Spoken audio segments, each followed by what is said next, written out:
Oi, crianças, tudo bem? Hoje nós vamos terminar o nosso primeiro livro de As Crônicas de Nárnia, O Sobrinho do Mago. Nós estamos no capítulo 15. Ele se chama O Fim desta História e o Começo de Todas as Outras. Mas antes, vamos lembrar o que aconteceu um pouco no nosso último capítulo. No nosso último capítulo foi o capítulo da coroação do rei Franco e da rainha Helena, que era o cocheiro e a esposa dele, né? O que aconteceu? Primeiro chegou o Dígore com a maçã prata. E daí o Aslan falou, você fez muito bem, agora você vai jogar nesse buraco aqui. Ele foi lá e jogou a maçã no buraco perto do rio. Aí os anões chegaram e tinha umas árvores lá tudo enrolada, assim. O Aslan falou, vocês abram essa árvore aí que tá tudo enrolada. Lá, embolado no meio daqueles galhos, tava o tio André. O tio André tava lá sendo tratado pelos bichos. Os bichos já queriam adotar ele já. Tava achando ele bonitinho. E daí lá, onde as moedas que estavam no bolso do tio André, elas caíram e nasceram duas árvores lá, uma de prata e uma de ouro. Aí o Aslan mandou, vocês, pros anões, vocês vão pegar esses galhos e vão fazer coroas. E os anões pegaram os galhos e fizeram as coroas, e daí Aslan coroou o rei e a rainha. E depois ele deu uma breve explicação da árvore. Qual árvore?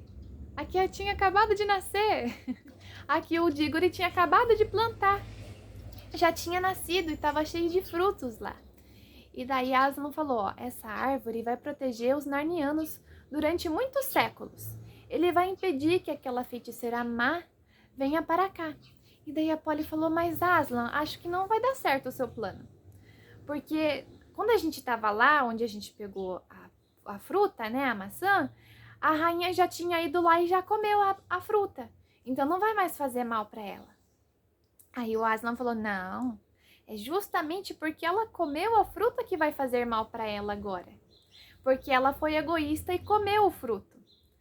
A árvore só vai fazer bem para Nárnia porque foi um ato de bondade e sacrifício do Dígore não comer o fruto ele mesmo e ser egoísta, né?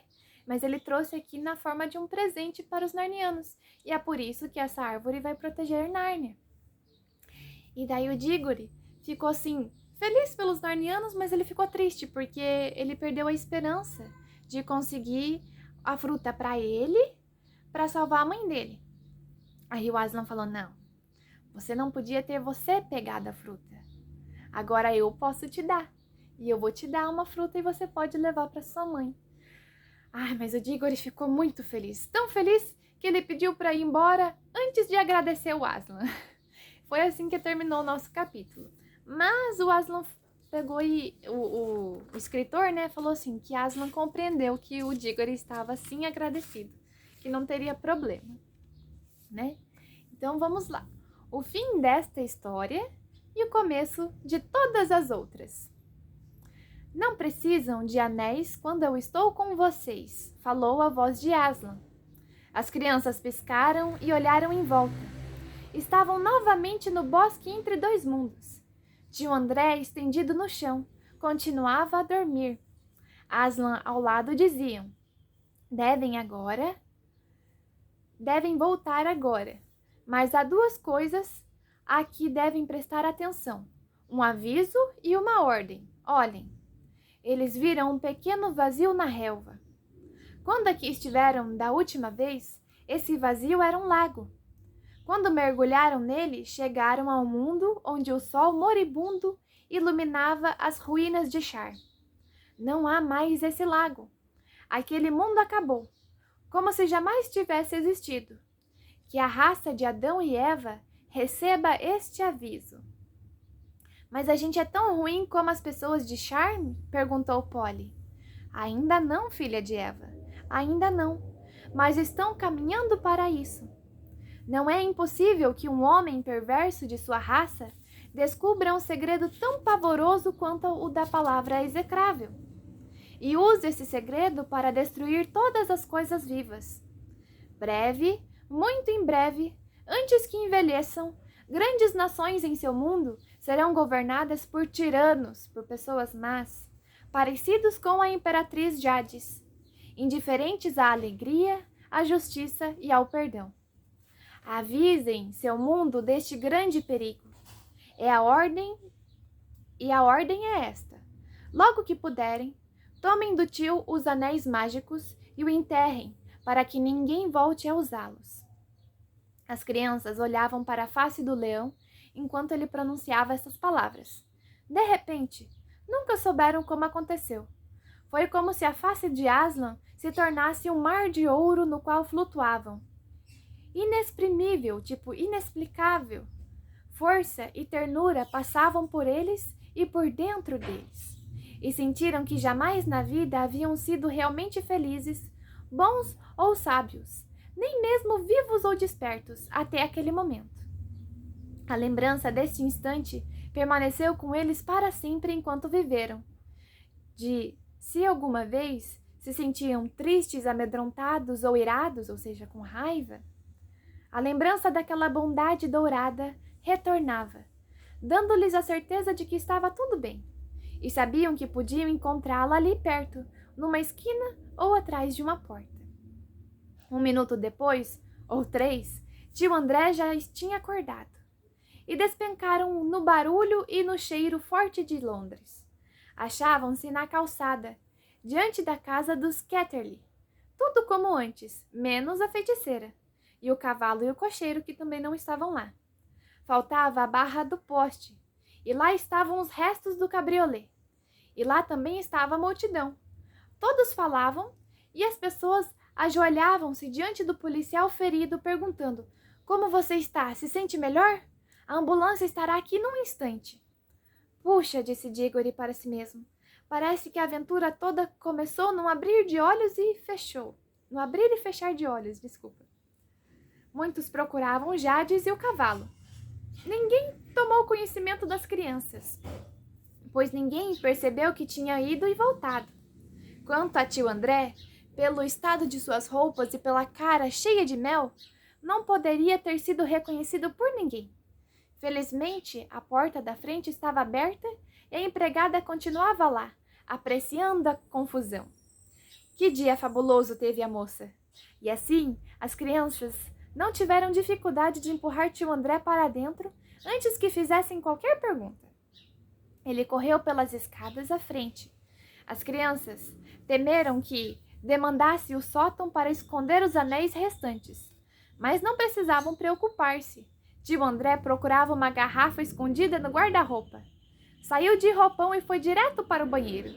Diggory perguntou a Polly: "Será que você pode apanhar os outros anéis? Eu quero ver a mamãe." "Perfeito, a gente se vê mais tarde." E Polly sumiu para o sótão.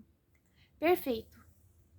Diggory respirou fundo e, na ponta dos pés, dirigiu-se ao quarto da mãe.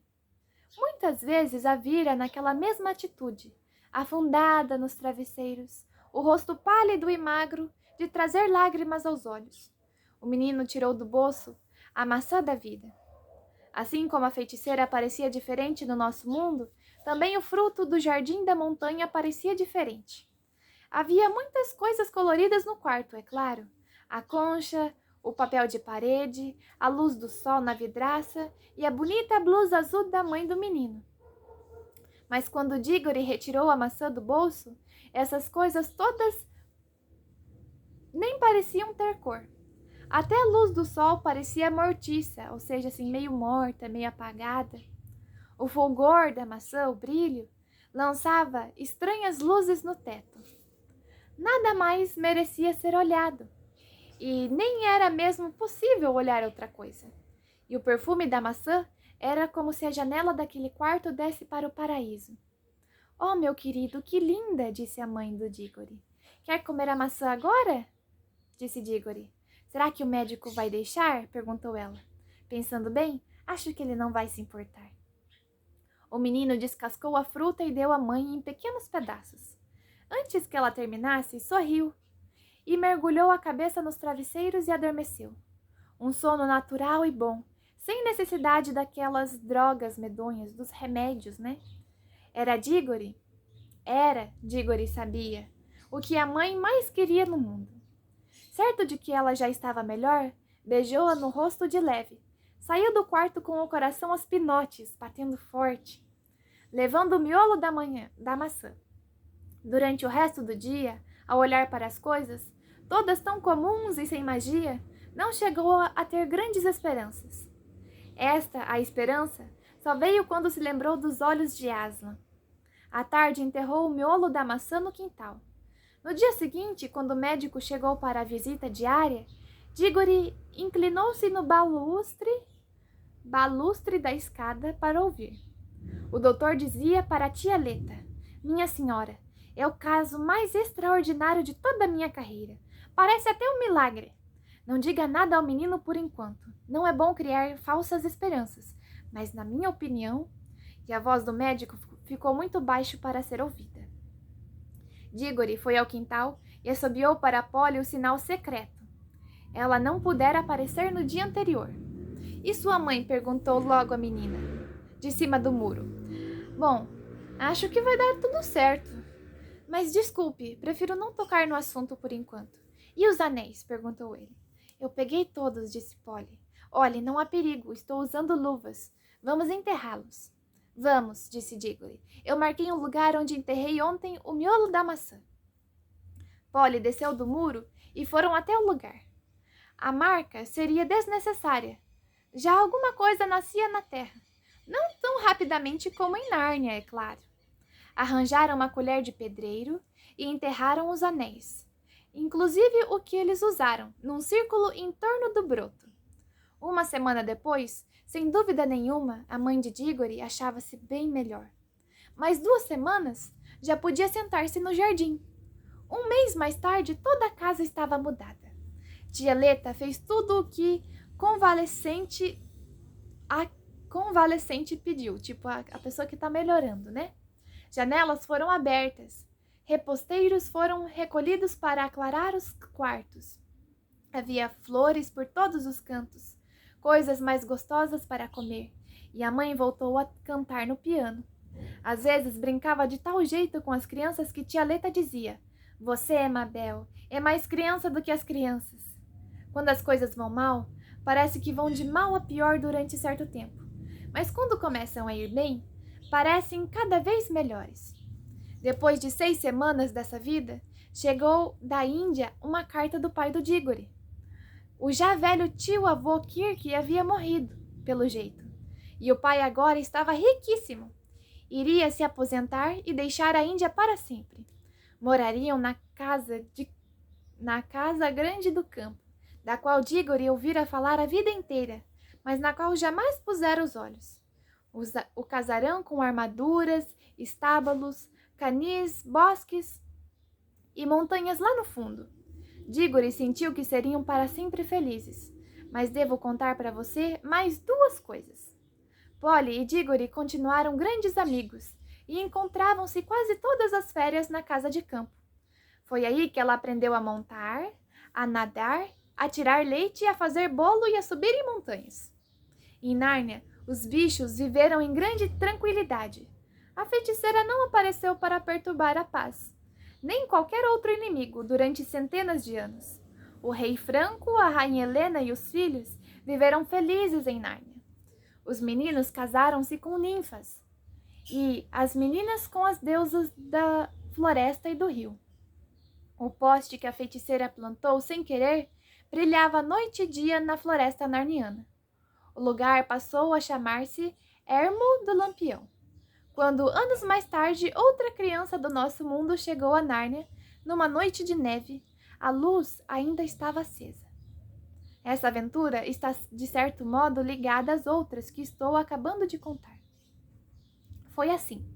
O miolo da maçã, plantado por Diggory no quintal, transformou-se numa linda árvore, crescendo no solo do nosso mundo, muito longe da voz de Aslan e do ar novo de Nárnia.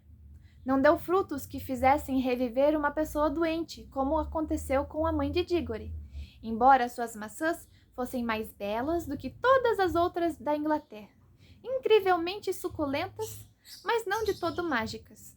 Mas dentro dela, na sua própria seiva, a árvore, por assim dizer, nunca se esqueceu da árvore de Nárnia a qual pertenceu. Às vezes balançava-se misteriosamente, quando não havia vento soprando. Creio que nesses instantes haviam altos ventos em Nárnia. De qualquer forma, viu-se mais tarde que a árvore guardava magia em sua madeira, pois quando Digory era um homem de meia idade, um famoso professor dado a grandes viagens, já proprietário da mansão dos Ketterle, na casa do campo, uma grande tempestade derrubou a árvore. Como não lhe agradava a ideia de cortá-la e aproveitar a lenha na lareira, o professor utilizou parte da madeira para fazer um grande guarda-roupa, que foi levado para a casa de campo. Apesar de ele próprio não ter descoberto as propriedades mágicas do guarda-roupa, outra pessoa o fez. Foi esse o começo de todas as idas e vindas entre Nárnia e o nosso mundo, que estão contadas em outros livros. Quando Digory e seus pais foram morar na grande casa do campo, levaram tio André, pois o pai do menino dissera: devemos evitar que o velho faça alguma bobagem. Não é direito que a coitada da tia Leta carregue sempre o peso nas costas. Tio André nunca mais na vida se meteu em feitiçarias. Tinha aprendido sua lição. Com o correr dos anos, passou a ser mais simpático e menos egoísta, mas sempre gostou de levar as visitas à sala para contar-lhes secretas histórias de uma dama misteriosa, pertencente a uma família real estrangeira, com quem ele andara às voltas pela cidade de Londres. Ah, um demônio de temperamento, dizia ele. Mas que mulher, meu amigo, que mulher! E esse foi o final do nosso livro. Gostaram? Então, vamos ver as próximas aventuras nos nossos próximos livros. O nosso próximo livro é O Leão, a Feiticeira e o Guarda-Roupa. O guarda-roupa a gente já sabe qual é, né? A feiticeira também. E o leão, inclusive. Então, eu aguardo vocês para o nosso próximo livro. Beijo, até mais!